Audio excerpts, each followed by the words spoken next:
नमस्कार भैया, फिर से सभी को और फिर से बहुत सारा धन्यवाद, खूब सारा प्यार देने के लिए। Thank you so much. मैं चाहूँगा आप ये प्यार बरकरार रखिएगा। सबसे पहले मैं आपको बता दूं, एक दो छाले हो रहे हैं मुंह में, तो अगर मैं एक दो शब्द खा जाऊं या थोड़ा कम मुस्कुराऊं तो उसके लिए माफ़ी चाहता हूं। बट फिर भी काम भर का तो सारा मैं बोल ही जाऊंगा फिर भी। खैर, मैं इंस्पेक्टर अखिल कुमार राव भैया आपके सामने हाजिर हूँ फिर से लेकर कॉन्स्टिट्यूशन की अगली सीरीज, कॉन्स्टिट्यूशन की उस सीरीज का अगला पार्ट जिसमें हम पढ़ रहे थे फंडामेंटल राइट्स। पिछली क्लासेस में हम already basics of fundamental rights पढ़ चुके हैं, यानी कि मूल अधिकार क्या होते हैं। ये हमारे संविधान के भाग 3 में निहित हैं। आर्टिकल नंबर अनुच्छेद संख्या 12 से लेकर 35 तक वर्णित हैं। आर्टिकल 12 जो स्टेट के बारे में बताता है, आर्टिकल 13 जो बताता है कि कौन से फंडामेंटल राइट्स, कौन से लॉज जो फंडामेंटल राइट्स के सपोर्ट या अगेंस्ट होंगे तो कब कब लागू होंगे और कब कब नहीं। 12 और 13 के बाद 14 से मेन फंडामेंटल राइट शुरू होते हैं। 14 से लेकर 18 तक हम पिछली क्लास में पढ़ चुके हैं। अगर आप में से किसी ने वो क्लास नहीं अटेंड की है तो इस क्लास को अटेंड करने के बाद, पहले इसको अटेंड कर लेना, इसके बाद आप उस क्लास को भी जाकर अटेंड कर लेना, जिसके अंदर मैंने आर्टिकल नंबर 14 से लेकर आर्टिकल नंबर 18 तक सारा फंडामेंटल राइट्स के बारे में, मूल अधिकारों के बारे में बता दिया है। आर्टिकल 18 के बाद आर्टिकल 19 से हम आज की क्लास में पढ़ने जा रहे हैं। आज की क्लास में हम पढ़ेंगे अनुच्छेद नंबर 19 से लेकर अनुच्छेद नंबर 24 तक की कहानी, आर्टिकल 19 टू 24। चलिए भैया शुरू करते हैं हमारा संविधान, कॉन्स्टिट्यूशन ऑफ इंडिया। और संविधान का वो हिस्सा जो एग्जाम में जरूरी है, बार बार दोहरा रहा हूं, वो चीजें हम पढ़ते जा रहे हैं जो एग्जाम के लिए इंपॉर्टेंट है। बाकी बहुत डिटेल होती है, कोई भी एक टॉपिक, कोई भी एक सब्जेक्ट अपने आप में बहुत डिटेल होता है, लेकिन एक सही टीचर, एक सही कोचिंग का यही मकसद है। मैंने पहली क्लास में आपको बता दिया था भैया, एक टीचर का मकसद होता है काम की चीजें छांट कर आपको दे देना। या हमने अपने 2, 4, 6, 8, 10 साल के पिछले करियर में तैयारी करने और फिर बाद में एग्जाम सेलेक्ट हो जाने के बाद तैयारी कराने के दौरान जो जो कमियां पाई वो हम आपको दोहराने ना दें, यही मकसद है। तो इसीलिए टोटल 100% में से 20% छांट कर आपको दे देना एक सही टीचर का काम है। आपको याद होगा, मैंने आपको पहली क्लास में ही बता दिया था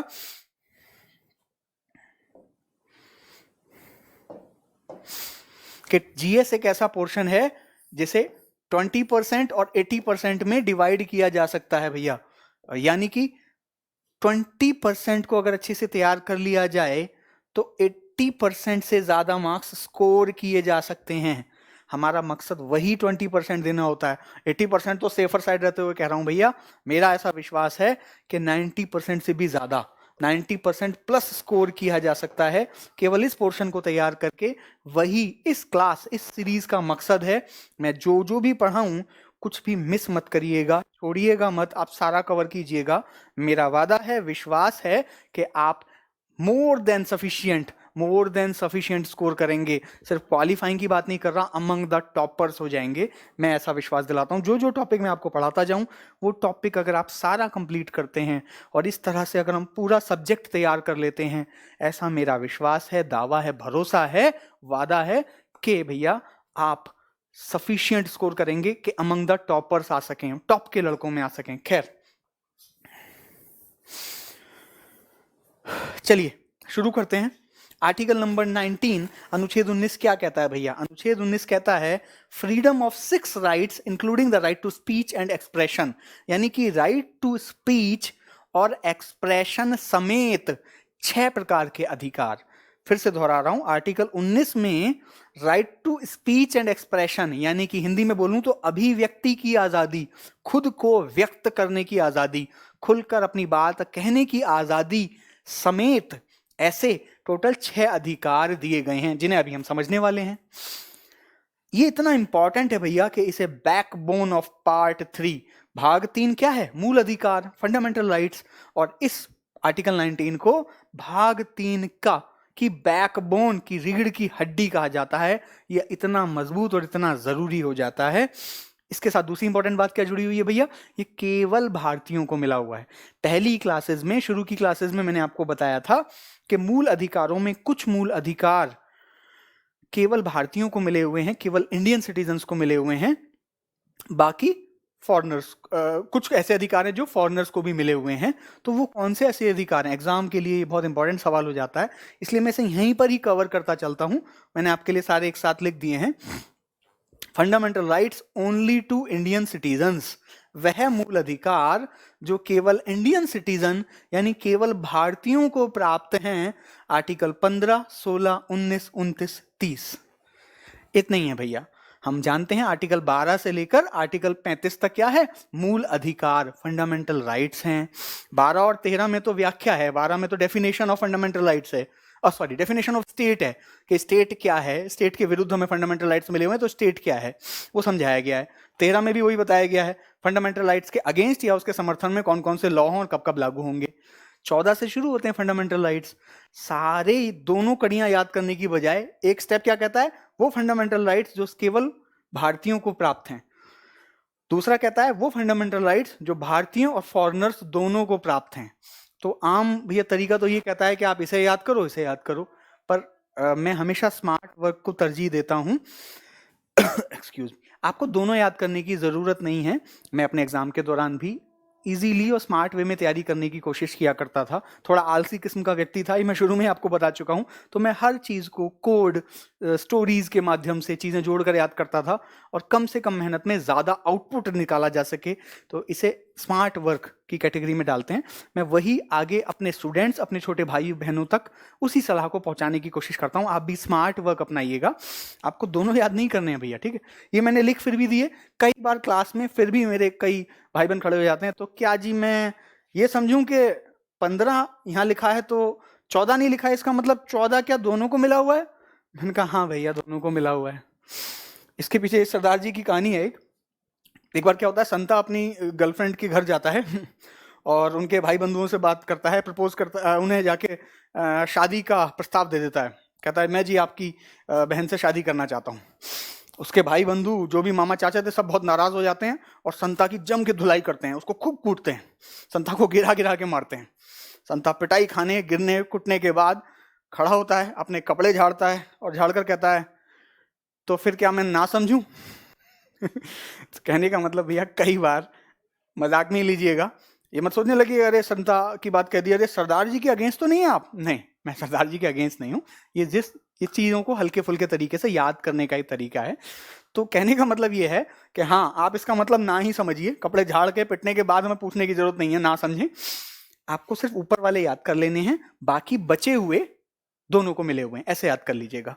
सिर्फ 5 याद कर लीजिए, वो मूल अधिकार जो केवल भारतीय या इंडियन सिटीजन्स को मिले हुए हैं वो याद कर लीजिएगा। आर्टिकल 15, 16, 19, 29, 30, आर्टिकल 15, 16, 19, 29 और 30।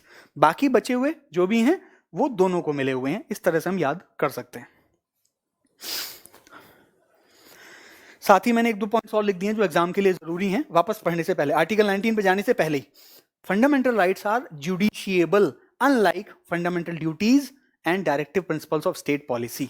ये चीजें अभी आपको नहीं पढ़ाई गई हैं, अगली क्लासेस में आने वाली हैं, पर एग्जाम में ये क्वेश्चंस बार बार रिपीट होता रहता है। मूल अधिकारों के साथ खास बात ये है कि अगर मूल अधिकारों का हनन हो जाए, उन्हें छीन लिया जाए, तो आप कोर्ट में जाकर अपनी बात रख सकते हैं, जैसे सनी देओल जी को अपना वकील बना सकते हैं दामिनी की तरह। तो इसीलिए ये क्वेश्चन बार बार पूछा जाता है कि मूल अधिकार, मूल कर्तव्य और राज्य के नीति निर्देशक तत्व ऑप्शन में दे दिए जाते हैं, या ऑप्शन में दे दिया जाता है ऑल ऑफ द अबव, और कहते हैं इनमें से कौन सा न्यायालय द्वारा प्रवर्तनीय है, यानी इनमें से किसके लिए आप न्यायालय का दरवाजा खटखटा सकते हैं। Answer is fundamental rights. Fundamental rights justiciable हैं, आप इसके लिए जज के पास जा सकते हैं। मूल अधिकार न्यायालय द्वारा प्रवर्तनीय है, जबकि बाकी जो 2 अधिकार हैं, मूल कर्तव्य और राज्य के नीति निर्देशक तत्व, जिनको मैं अगली क्लासेस में आपको पढ़ाऊंगा, आर्टिकल 35 के बाद 36 से लेकर 51 तक राज्य के नीति निर्देशक तत्व दिए गए हैं, और आर्टिकल 51A जो कि पार्ट 4A है, जो कि बाद में ऐड किया गया पार्ट है, वो मूल कर्तव्यों से रिलेटेड है। इन सबको हम डिटेल में अगली क्लासेस में पढ़ेंगे। फिलहाल एग्जाम के लिए हमें याद कर लेना है कि मूल अधिकार न्यायालय द्वारा प्रवर्तनीय हैं, दे आर जुडिशिएबल, जबकि बाकी दोनों फंडामेंटल ड्यूटीज और डीपीएसपी शॉर्ट में बोल देते हैं, directive principles of state policy, राज्य के नीति निर्देशक तत्व, इन दोनों ये न्यायालय में इनके लिए नहीं जाया जाता है। तीसरा एक और सवाल जो फंडामेंटल राइट्स से आता है, फंडामेंटल राइट्स वो फंडामेंटल राइट्स जो इमरजेंसी के दौरान भी सस्पेंड नहीं होते। मूल अधिकारों को इमरजेंसी के दौरान सस्पेंड किया जा सकता है, टेम्पररी रूप से हटाया जा सकता है, केवल दो मूल अधिकारों को छोड़कर, जो हैं आर्टिकल नंबर 20 और आर्टिकल नंबर 21। इन्हें मैं अभी इसी क्लास में ही पढ़ाने वाला हूं। ये बेसिक चीजें, 3 सवाल आपको बता दिए क्योंकि इंपॉर्टेंट हैं, ठीक है, इन्हें याद कर लीजिएगा। वो फंडामेंटल राइट्स जो केवल इंडियंस को प्राप्त हैं, फंडामेंटल राइट्स जुडिशियली होते हैं, जुडिशियली अलाउड हैं, और तीसरा वो फंडामेंटल राइट जो इमरजेंसी के दौरान भी नहीं हटाए जाते। तीनों इंपॉर्टेंट क्वेश्चन है। अब वापस अपने टॉपिक पर आ जाते हैं। क्या शुरू किया था हमने? ये आर्टिकल 19। आर्टिकल 19 कहता है हमें अभिव्यक्ति की आजादी समेत 6 अधिकार प्राप्त हैं। वो कौन कौन से 6 हैं भैया? वो ये हैं 6। 19(1) में ही ABCD करके ये 6 अधिकार लिखे गए हैं। देख लीजिए, स्क्रीनशॉट ले लीजिए, एक एक करके बता देता हूं आपको। आर्टिकल 1A कहता है freedom of speech and expression, बोलने का अधिकार, अपनी बात रखने का अधिकार, अभिव्यक्ति की आजादी का अधिकार। इसी में ही एग्जाम में कई बार पूछ लिया गया है फ्रीडम ऑफ प्रेस कहां पर निहित है। एग्जाम भैया, हमारे संविधान में फ्रीडम ऑफ प्रेस के लिए अलग से कोई आर्टिकल नहीं है। फिर दोहरा दूं, हमारे संविधान में फ्रीडम ऑफ प्रेस के लिए अलग से सेपरेट कोई आर्टिकल नहीं है। इवन कॉन्स्टिट्यूएंट असेंबली जब संविधान सभा चल रही थी, जब संविधान बन रहा था, उस संविधान सभा में डॉक्टर भीमराव अंबेडकर ने स्पेशली अपनी स्पीच में ये बात बोली थी कि हमें प्रेस की आज़ादी के लिए कोई सेपरेट अधिकार लेने की ज़रूरत नहीं है, क्योंकि हमारे फंडामेंटल राइट्स यूएसए से लिए गए हैं, और यूएसए में जो हेडिंग है वो कहता है freedom of speech end of press. और चूंकि यूएसए से जब हम सारे फंडामेंटल राइट्स उठा रहे हैं तो ये अंडरस्टूड है कि उसके अंदर से स्पीच के साथ साथ प्रेस का अधिकार भी आ रहा है। यानी प्रेस का अधिकार अंतर्निहित है, इनहेरिट है, इसके अंदर लिखा हुआ नहीं है लेकिन समझने योग्य है कि इसके अंदर समाहित है। इस बात को साबित करने के लिए बाद में भैया कई केस भी लड़े गए हैं।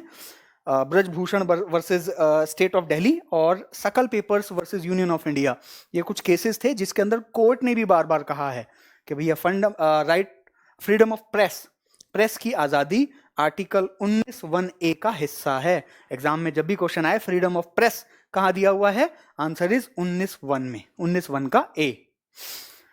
ऐसे ही राइट टू रिमेन साइलेंट, सिर्फ बोलने की आज़ादी नहीं है भैया, चुप रहने की आज़ादी भी है। हम किसी चीज़ों पर मौन रहकर भी अपनी भावनाओं को व्यक्त करना चाहें तो हम कर सकते हैं। ये मुद्दा भैया नेशनल एंथम के ऊपर उठ गया था। हमारे राष्ट्रीय गान के दौरान हमें राष्ट्रीय गान के सम्मान के लिए खड़ा होना चाहिए, और पहले कहा गया कि गाना भी साथ साथ ज़रूरी होगा, बट एक्चुअली ये एक केस आया केरला में, एक किसी पर्टिकुलर बिलीफ को मानने वाले कुछ बच्चे जनगण मन के दौरान खड़े हुए थे बट वो गा नहीं रहे थे। इस बात से नाराज होकर स्कूल ने उन्हें निकाल दिया। बाद में स्कूल ने कोर्ट में जाकर बच्चों ने जाकर कोर्ट में जाकर अपनी अर्जी लगाई। पहले एक हाई कोर्ट ने कहा था कि नहीं, आपको गाना भी जरूरी था, आप राष्ट्रीय गान का अपमान कर रहे हैं। लेकिन बाद में जब वो सुप्रीम कोर्ट गए, सुप्रीम कोर्ट ने उस फैसले को पलट दिया। सुप्रीम कोर्ट ने कहा नहीं, इसके अंदर राइट टू रिमेन साइलेंट भी अंतर्निहित है। बच्चे राष्ट्रीय गान का सम्मान के लिए खड़े भी थे, उसी पोजीशन में थे और सम्मानपूर्वक उसे सुन भी रहे थे, बस वो गा अगर नहीं रहे थे तो इसका मतलब ये ना समझा जाए कि वो उसका अपमान कर रहे थे।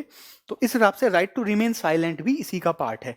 तो एग्जाम के लिए आप इसे याद कर लीजिएगा, ये पूछ लिया जाता है, इसलिए मैंने अंडरलाइन भी रेड से कर दिया है। 19(1) स्पीच भी कहता है, प्रेस भी कहता है और रिमेन साइलेंट भी कहता है। बाकी 1 के BC क्या कहते हैं? राइट टू असेंबली, कहीं भी इकट्ठा होने का अधिकार, साथ में संगठित होकर कोई प्रदर्शन, कोई धरना शांतिपूर्वक आपको करना है तो इकट्ठा होकर। राइट फ्रीडम ऑफ एसोसिएशन, कहीं भी आपको कोई एसोसिएशन, कोई यूनियन बनानी है अपनी मांगों को मजबूती से रखने के लिए, उसका अधिकार है आपको। फ्रीडम ऑफ मूवमेंट है, देश के किसी भी हिस्से में जाने का अधिकार है, घूमने फिरने का अधिकार है। सिर्फ घूमने फिरने का ही नहीं, फ्रीडम ऑफ रेजिडेंस, कहीं भी निवास का अधिकार है, किसी यहाँ देश के किसी भी कोने में आप अपना घर बना सकते हैं। पहले जम्मू कश्मीर इसका अपवाद भी था, जो कि अब नहीं रहा है, उसके लिए बहुत सारे प्रोविजंस अभी आ गए हैं। फिर मैं कह रहा हूँ जम्मू कश्मीर पर एक सेपरेट पूरी क्लास में बनाऊंगा, तब आप जान जाएंगे क्या पहले था और क्या अब हो गया है। बहरहाल पूरे देश में कहीं भी घर बनाने या रहने का अधिकार और फ्रीडम ऑफ प्रोफेशन, आप अपनी मर्जी का कोई भी प्रोफेशन, बशर्ते वो इलीगल ना हो, कोई भी प्रोफेशन चुन सकते हैं। ये नहीं कि कोई भी प्रोफेशन चुन सकता हूं तो ठीक है भैया चाकू लेके मैं चल दिया, ठीक है। कोई भी प्रोफेशन मतलब कोई भी इलीगल नहीं हो, कोई भी लीगल प्रोफेशन, बिजनेस या काम आप अपनी मर्जी का कर सकते हैं। अब इन्हें याद करने के लिए मैंने क्या किया भैया, फिर मैं कहूँगा मैं थोड़ा आलसी था, कुछ ना कुछ कोड या कहानी बनाता रहता था, तो इन सबको एक ऑर्डर में याद करने के लिए मैंने एक कोड बना दिया था ये। क्योंकि 19 आर्टिकल है, 19 तारीख, 19 की शाम को रम पी, रम मतलब ये शराब का एक बढ़िया सा प्रकार जिसे सर्दियों में बहुत सारे लोग पीना पसंद करते हैं, ठीक है। मैं नहीं पीता हूं भैया, सिर्फ याद करने के लिए मैंने कोड बनाया है 19 की शाम को रम पी। इसका मतलब जो भी मैंने रेड में कैरेक्टर्स लिखे हुए हैं ये वाले, ये हर एक कैरेक्टर उस पर्टिकुलर फ्रीडम को दर्शा रहा है। एस मतलब speech, right to speech, A मतलब right to freedom of assembly, A मतलब फ्रीडम ऑफ एसोसिएशन, एम मतलब फ्रीडम ऑफ मूवमेंट, आर मतलब फ्रीडम ऑफ रेजिडेंस, कहीं भी घर बनाने का अधिकार, और पी मतलब फ्रीडम ऑफ प्रोफेशन। तो इसे याद करने के लिए एक सिंपल सा कोड 19 की शाम को रम पी, आप इसे याद कर लीजिएगा। आर्टिकल 19 के सारे अधिकार आपको एक साथ याद हो जाएंगे। आर्टिकल 19(1) में हमें अधिकार दे दिए, लेकिन कई बार सवाल उठता है कि ठीक है भैया अगर हमें असेंबली का अधिकार है, कहीं भी इकट्ठे होने का अधिकार है, तो भी कई बार स्टेट देश हित में, देश को नुकसान ना हो ऐसे मामलों में हम पर रोक लगा सकती है। वो पावर अगले पॉइंट क्लॉज में डाल दी है। 19(1) में भारतीय नागरिकों को 6 प्रकार के अधिकार दे दिए। एक पॉइंट और मिस कर गया मैं बताना आपको भैया, वो यहां बता दूं, आप यहां पर ध्यान देंगे तो पाएंगे 19(1) का ए है, बी है, सी, डी, ई है, एफ कहां है? एफ तो नहीं है, सीधा जी है, ये एफ कहां गया? अगर आपने मेरी क्लास ध्यान से की हैं और अगर याद कर ली हैं तो आपको याद आएगा, कमेंट में बताइएगा किस किस को ये याद रहा कि आर्टिकल नंबर 19(1) एफ कहाँ गया। अगर याद है तो मेरा जवाब सुनने से पहले लिख दीजिए पॉज करके और लिख लें। अब मेरा जवाब सुनिएगा, मैंने पिछली क्लासेस में ऑलरेडी बता दिया है क्या, राइट टू प्रॉपर्टी, संपत्ति का अधिकार पहले मूल अधिकारों में शामिल था, बाद में 44वें संविधान संशोधन 44th कॉन्स्टिट्यूशनल अमेंडमेंट 1978 1978 के तहत राइट टू प्रॉपर्टी, संपत्ति का अधिकार, मूल अधिकारों से हटा दिया गया, और इसी के तहत आर्टिकल 19(1) का एफ और उधर आर्टिकल नंबर 31 डिलीट हो गए। आर्टिकल 31 और 19(1) एफ का पार्ट जब हट गया और वो राइट टू प्रॉपर्टी यहां से हट गया है, इसीलिए वो यहां से गायब है। A B C D E और उसके बाद जी आ जाता है। अगर आपको याद था तो कमेंट्स में जरूर बताइएगा। आगे बढ़ते हैं। हमने कोड याद कर लिया, 19(1) में हमें अधिकार दिए गए और 19(2) में स्टेट को कुछ अधिकार दे दिए कि कुछ खास परिस्थितियों में 8 ग्राउंड्स बताए गए हैं, उन परिस्थितियों में इन अधिकारों पर अंकुश या रोक लगा सकते हैं, हम पर टेम्पररी रूप से अंकुश लगा सकता है स्टेट। वो 8 ग्राउंड जनरली एग्जाम में नहीं पूछे जाते हैं, मैंने लिखे नहीं हैं। जनरल भाषा में बताना चाहूँ तो वो ऐसे हैं कि देश की सेफ्टी या सिक्योरिटी पर कोई खतरा आ जाए, विदेशी रिश्तों में कोई कड़वाहट ना आ रही हो हमारे प्रदर्शन या किसी से, अगर किसी फ्रेंडली नेशन से हमारे रिश्ते खराब ना हो रहे हों, ऐसा कुछ अगर हो रहा है तो रोक लगा सकते हैं हमारे प्रदर्शन पर। इसके अलावा सॉवरेनिटी ऑफ इंडिया, यानी कि देश की संप्रभुता पर कोई खतरा आ जाए हमारे प्रदर्शन से, या देश की इंटीग्रिटी पर, एकजुटता पर कोई खतरा आ जाए, कोई ऐसा हम प्रदर्शन कर रहे हो जिससे दंगा या बवाल छड़वाने की हम कोशिश कर रहे हो, ऐसे तमाम तरह के 8 ग्राउंड्स दे दिए गए हैं। अगर वो 8 ग्राउंड्स के तहत सरकार को लगता है कि उन 8 ग्राउंड्स के जैसा रिजल्ट आ सकता है इन धरना या इस असेंबली का, इसलिए वो उस पर रोक लगाते हैं, और उसके लिए तमाम टूल्स हैं सरकार के पास, जैसे कि धारा 144 लगा देना कि लिमिटेड नंबर ऑफ पीपल इकट्ठा होंगे, उससे ज्यादा लोग एक साथ इकट्ठा नहीं हो सकते, वगैरह वगैरह। तो 19(1) हमें अधिकार देता है और आर्टिकल 19(2) स्टेट को यह अधिकार देता है कि कुछ खास स्थितियों में वो हम पर रोक लगा सकते हैं। आर्टिकल नंबर 20 पॉपुलरली कहलाता है एक अपराध की एक सजा, लेकिन ये इसका एक भाग है। इसके 3 क्लॉज हैं, मैं तीनों को ही समझा देता हूं। पहला क्लॉज कहता है कन्विक्शन या punishment as per the laws in force at that time, सादी भाषा में समझते हैं। आर्टिकल नंबर 21 20 का क्लॉज 1 कहता है कि हमें कन्विक्शन यानी कि हमें गिरफ्तारी या हमें पनिशमेंट, हमें सजा जिस समय के अपराध के लिए मिल रही है उसी समय के लॉज जो कानून अमल में आ रहे होंगे एट दैट टाइम, उसी के हिसाब से मिलनी चाहिए। इसका मतलब ये हुआ भैया, फॉर एग्जाम्पल आप जानते हैं अभी हाल फिलहाल में निर्भया कांड हुआ, उसके बाद कानूनों को सख्त करने की ज़रूरत महसूस की गई। कई बार ऐसा होता है किसी एक पर्टिकुलर समय पर कोई अपराध किया जाए। एक उदाहरण ले लेता हूँ छोटा सा, मान लीजिए 1950 या 1960 में कोई किडनैपिंग का अपराध होता है और उस समय किडनैपिंग के अपराध की सजा मान लीजिए 7 साल है मैक्सिमम, कि 7 साल या से ज़्यादा सजा नहीं हो सकती एक किडनैपर को। बाद में किडनैपिंग के केस बहुत सारे सामने आते हैं और सरकार कानून में बदलाव लाती है और 1960 तक आते आते कानून में बदलाव आ जाता है और अब वो सजा कर दी गई है 15 साल या 14 साल, फॉर एग्जाम्पल उम्र कैद कर दी गई है। आप 1970 में कोर्ट में गए और आपने बताया कि फलाना व्यक्ति ने 20 साल पहले 1950 में ऐसे ऐसे आपके बच्चे का या किसी का अपहरण किया था, उस पर वो सजा, उस पर वो जुर्म साबित हो जाता है। परंतु आप कहेंगे कि देखो जी, इसको आज कानून क्या कहता है, उम्र कैद हो सकती है, 14 साल की सजा हो सकती है। लेकिन कानून कहता है या संविधान कहता है कि नहीं, इसने अपराध 1950 में किया था, 1950 में इस अपराध की सजा मैक्सिमम 7 साल थी, इसे 7 साल से ज्यादा सजा नहीं दी जा सकती। तो यानी आपने अगर किसी एक पर्टिकुलर टाइम पीरियड पर कोई अपराध किया, आपने मतलब किसी थर्ड पर्सन ने, और उस दौरान जो भी कानून अमल में आ रहे हैं उसी के हिसाब से आपको सजा मिलेगी, उससे ज्यादा या कम नहीं। तो कई बार कानून को सख्त बनाने के लिए किसी सजा को बढ़ाती भी है सरकार, तो उसे पिछली डेट से लागू नहीं कर पाती, उसे रेट्रोस्पेक्टिव बोलते हैं। तो रेट्रोस्पेक्टिव डेट से कोई भी कानून ला पाना संभव नहीं हो पाता है, इसी वजह से।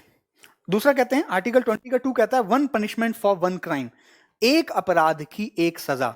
अनुच्छेद 20(2) कहता है 1 पनिशमेंट फॉर 1 क्राइम, एक अपराध की एक ही सजा मिलेगी।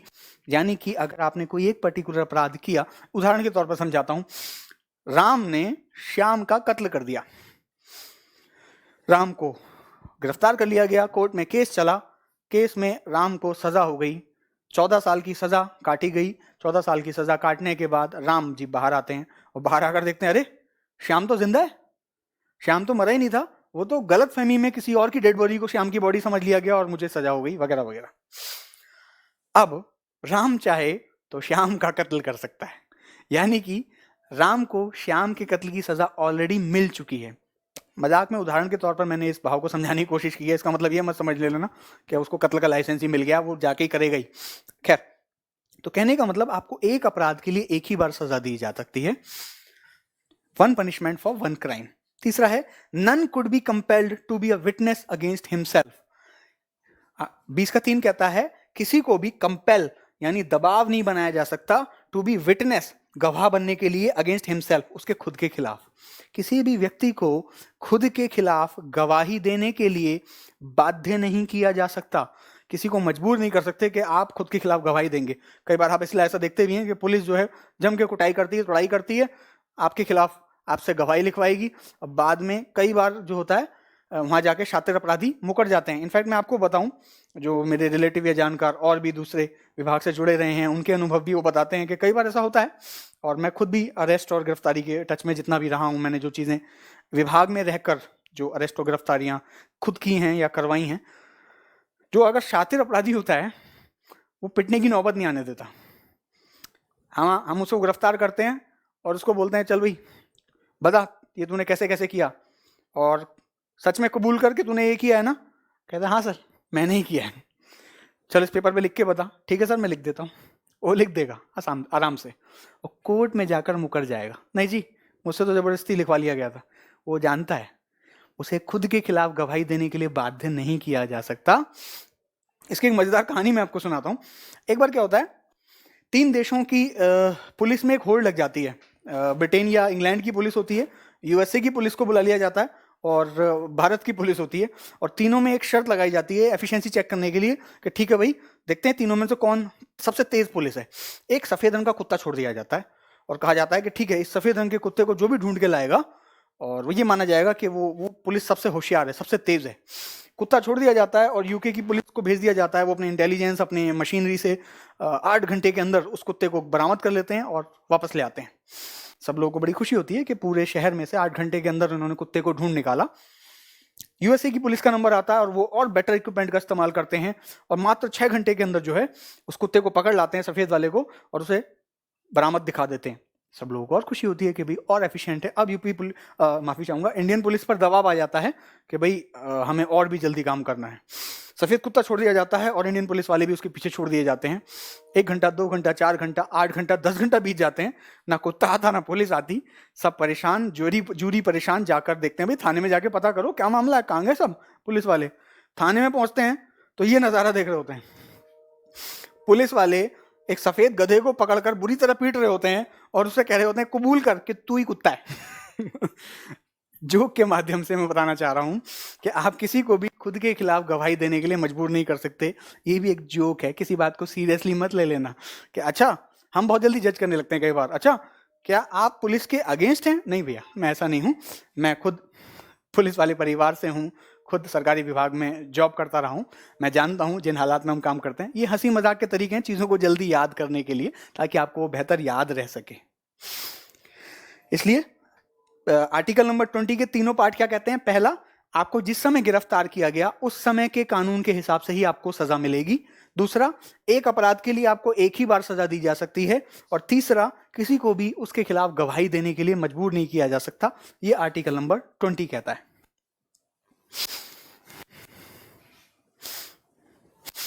आर्टिकल नंबर 21 क्या कहता है? आर्टिकल नंबर 21 कहता है भैया, protection to life and personal liberty, प्राण व दैहिक स्वतंत्रता का अधिकार, यानी कि खुद की जीवन रक्षा करने का अधिकार, खुद की दैहिक, खुद के शरीर और खुद की प्राण की रक्षा करने का अधिकार हमें हर स्थिति में है।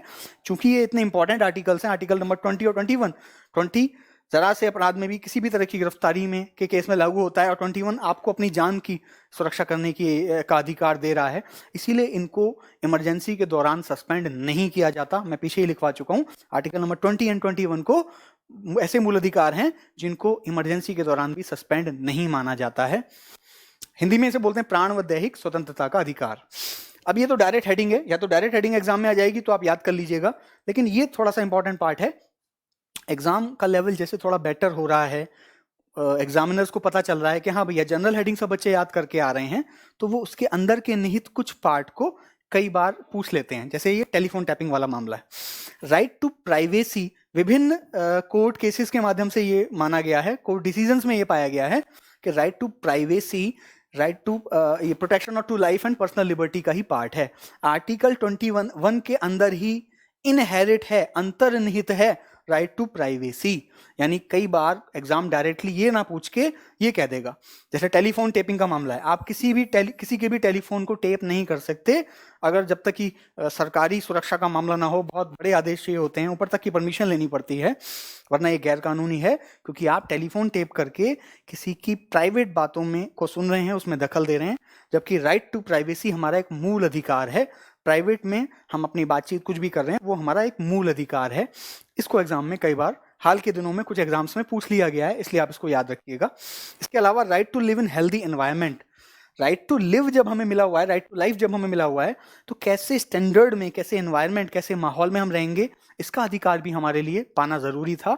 तो सिर्फ जिंदा रहने का अधिकार नहीं, अच्छे एनवायरनमेंट में, अच्छे माहौल में जिंदा रहने की बात कर रहे हैं, पर्यावरण की बात कर रहे हैं।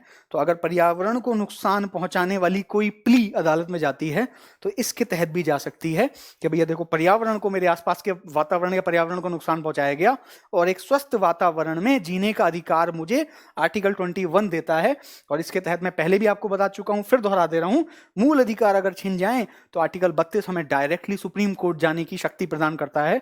तो ऐसी चीजों के हनन होने पर कोई भी व्यक्ति डायरेक्टली सुप्रीम कोर्ट जा सकता है। ये सारे अधिकार हमें मूल अधिकारों में मिलते हैं। अच्छा, आर्टिकल 359 के बारे में बता दूं। सबसे पहले तो यही बता दूं भैया, आर्टिकल 21 जो है ना, सबसे ज्यादा बार इंटरप्रेट किया हुआ आर्टिकल है। बहुत सारे कोर्ट केस में इसे बहुत डिटेल में इंटरप्रेट किया गया और हर बार right to life, protection to life and personal liberty को बहुत डिटेल में डिफाइन भी किया गया, इसका क्या क्या मतलब हो सकता है। इसके बारे में मैं आपको ये भी बता दूं कि इनिशियली ये हटाया जा सकता था आर्टिकल 359 में। हम आगे जाकर पढ़ेंगे 352, 56, 60, वो 3 ऐसे इंपॉर्टेंट आर्टिकल्स हैं जिसके तहत इमरजेंसीज लगाई जाती हैं, 3 विभिन्न प्रकार की। और उसी के तहत 359 में प्रेसिडेंट यानी राष्ट्रपति को ये पावर थी कि वो मूल अधिकारों को सस्पेंड कर सकता है, इंक्लूडिंग दिस आर्टिकल नंबर 21, इसको भी सस्पेंड कर सकता है। और ऐसा हो भी चुका है इतिहास में 3 बार, 62, 71 और 76 में चाइना की लड़ाई हुई थी, पाकिस्तान से युद्ध हुआ था, और 76 में आप जानते हैं इमरजेंसी के दौरान। इन सारे पीरियड्स के दौरान इसे ऑलरेडी हटाया भी गया था, लेकिन आगे जाकर इसकी इंपॉर्टेंस जैसे जैसे जानी गई, मानी गई, 44वें संविधान संशोधन 1978 1978 के तहत हमारे संविधान में कॉन्स्टिट्यूशन अमेंडमेंट एक्ट लाया गया है, संविधान में संशोधन कानून लाया गया और 359 में संशोधन कर दिया गया। अब अनुच्छेद 21 को सस्पेंड नहीं किया जा सकता। तो वर्तमान की स्थिति यह है, अनुच्छेद 20 और 21 को सस्पेंड नहीं किया जाता इमरजेंसी के दौरान भी। आर्टिकल नंबर 21A, इनिशियली ये जैसे कि आप क्लॉज भी देख रहे हैं, बहुत सारे आर्टिकल्स के आगे अगर ABC लिखा हुआ है तो पूरी संभावना है उन्हें बाद में जोड़ा गया है। अगर मुझे आर्टिकल 21 और 22 के बीच में चाहता हूं कि यहाँ पर एक इंपॉर्टेंट आर्टिकल जोड़ूं, तो कैसे जोड़ूंगा? 21 और 22 के बीच नंबर तो था नहीं, तो 21A करके उस आर्टिकल को ऐड किया गया। तो इनिशियली आर्टिकल नंबर 21A हमारे संविधान में नहीं था, बाद में ऐड किया गया। कब कब क्या क्या एग्जाम में क्या पूछा जाता है वो जान लीजिए। पहले पूछा जाएगा आर्टिकल नंबर 21A किस चीज से संबंधित है? Answer is right to education. भैया प्राथमिक शिक्षा का अधिकार, प्राइमरी एजुकेशन की फ्रीडम या प्राइमरी एजुकेशन का राइट, प्राइमरी एजुकेशन या प्राथमिक शिक्षा का अधिकार आर्टिकल नंबर 21A हमें देता है। कैसे? ये 86वां संविधान संशोधन है सन 2002 में। 2002 में 86वें संविधान संशोधन के तहत इसे ऐड किया गया। ये क्या कहता है भैया? 6 से 14 वर्ष के मासूम बच्चे, छोटी आयु के मासूम बच्चों को प्राथमिक शिक्षा मिलना अत्यंत जरूरी है, ऐसा माना गया। और ये मैंडेटरी, कंपलसरी कर देना चाहिए, हर किसी को मिलना ही मिलना चाहिए। तो आयु 6 से लेकर 14 वर्ष के सभी बच्चों को फ्री शिक्षा पाना उन बच्चों का मूल अधिकार है, उनका हक है। लेकिन इतने छोटे बच्चे अपना हक कैसे मांगेंगे? 6 से 14 साल तक की उम्र के बच्चे। इसीलिए इसी संविधान संशोधन में 11वीं फंडामेंटल ड्यूटी जोड़ी गई है। फंडामेंटल ड्यूटी डिटेल में आगे वाली क्लास में पढ़ाने वाला हूं, फिर भी बता देता हूं। इनिशियली 10 फंडामेंटल ड्यूटीज जोड़ी गई थी, 10 मूल कर्तव्य जोड़े गए थे।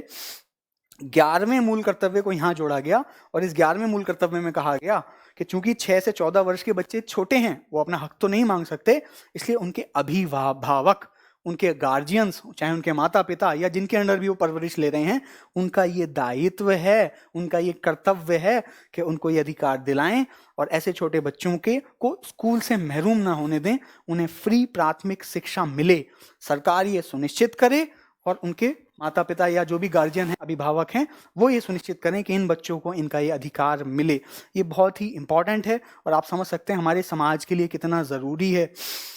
यही वो उम्र है जहां शिक्षा की नींव डाली जाती है, एजुकेशन की नींव पड़ती है।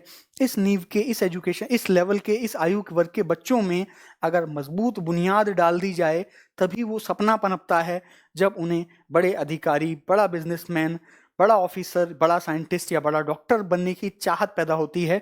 इसलिए बहुत ज़रूरी है कि अच्छी क्वालिटी की और सारी primary education, at least primary education in तक पहुंचाई जाए ताकि ये जान सकें शिक्षा की ताकत क्या है और जान सकें कि शिक्षा प्राप्त करने के बाद मेरे लिए सफलताओं या कामयाबियों की सीढ़ियां खुलना शुरू हो जाती हैं। उससे बच्चे के अंदर सही और गलत चुनने की परख पैदा होती है। उसके अंदर, बच्चे के अंदर आगे बढ़कर, पढ़ लिख कर बड़ा अफसर बनकर अपने और अपने माता पिता और समाज के सपने साकार करने की वो इच्छा जागृत होती है। तो ये बुनियाद है भैया। इस बुनियाद को मिले हर अधिकार, हर बच्चे को सुनिश्चित कराना सरकार ने अपना दायित्व समझा और इसी के तहत ये मूल अधिकार हमें दिया गया, आर्टिकल नंबर 21A। बाकी 3 आर्टिकल्स बहुत ज्यादा डिटेल में नहीं पूछे जाते हैं, उतने इसलिए मैं बहुत ज्यादा डिटेल में पढ़ाऊंगा भी नहीं। बार बार कह रहा हूं, एग्जाम के लिए जो जो जरूरी जितना जितना होता है वैसे वैसे पढ़ाता हूं, लेकिन इनका हेडिंग आपको याद जरूर होना चाहिए। आर्टिकल 22 बहुत ज्यादा बार कभी नहीं पूछा गया है, rarely. Right of persons arrested और डिटेन्ड, वो पर्संस, वो लोग जो अरेस्ट किए गए या डिटेन किए गए, मतलब जेल में डाले गए हैं, बंदिश में रखे गए हैं, उनके क्या क्या अधिकार हो सकते हैं, वो आर्टिकल नंबर 22 बताता है। 23 और 24 थोड़े से सामाजिक पृष्ठभूमि से इंपॉर्टेंट हो जाते हैं, उन्हें याद कर लीजिए सिर्फ हेडिंग। आर्टिकल नंबर 23 कहता है दास प्रथा पर रोक, prohibition of human trafficking. Human trafficking word का मतलब होता है व्यक्तियों की खरीद फरोख्त, एंड फोर्स्ड लेबर, जबरदस्ती मजदूरी करवाना। पुराने जमाने में इंसानों को भेड़ बकरियों या सामानों की तरह बेचा जाता था, उन्हें दास, हम गुलाम बनाकर रखा जाता था। उनकी खरीद फरोख्त पर रोक और जबरदस्ती मजदूरी कराने पर रोक लगाना, ये एक मूल अधिकार है हमारा। आर्टिकल नंबर 23 हमें देता है। उसी के लिए भैया कटप्पा एग्जाम्पल बनाया मैंने, आपने देखा होगा बाहुबली में उनके राज्य का जो दास था वो कटप्पा था। सोचिए कटप्पा अगर नहीं होता, दास प्रथा पर पहले रोक लग गई होती, तो कम से कम बाहुबली तो बेचारा ना मारा जाता। हो सकता है मूवी वैसी ना बनती, पर बाहुबली जैसा महान योद्धा जिंदा होता तो शायद मूवी और इंटरेस्टिंग बन जाती, दूसरे तरीके से बन जाती।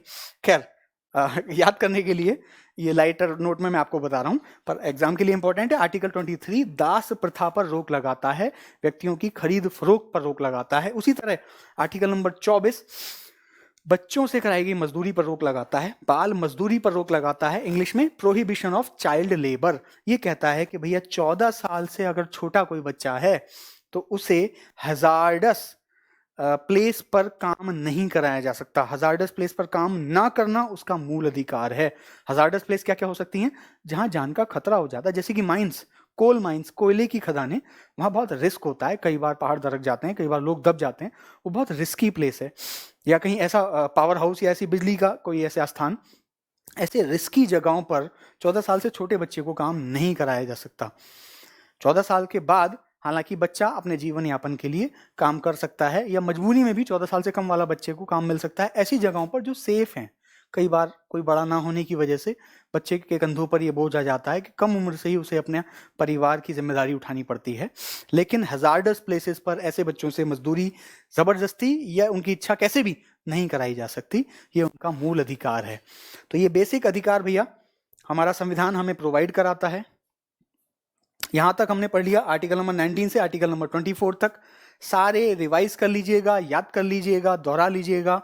आगे की क्लासेस में इंपॉर्टेंट सारे अनुच्छेद लेकर भी आता रहूंगा, और जैसा कि आपसे वादा किया है कि बहुत सारे और दूसरे इंपॉर्टेंट टॉपिक्स और दूसरे सब्जेक्ट भी हम कवर करना शुरू करने वाले हैं। आपके प्यार, आपके कमेंट्स के लिए बहुत बहुत धन्यवाद। अपने कमेंट्स देकर बताते रहिएगा लेक्चर्स कैसे लग रहे हैं, और क्या क्या टॉपिक्स आप जल्दी जल्दी पढ़ना चाह रहे हैं वो भी बताइएगा। बहुत बहुत धन्यवाद भैया। खूब मेहनत करें, कड़ी मेहनत करें, स्मार्टली मेहनत करें, जल्द कामयाब हों। Thank you very much. धन्यवाद।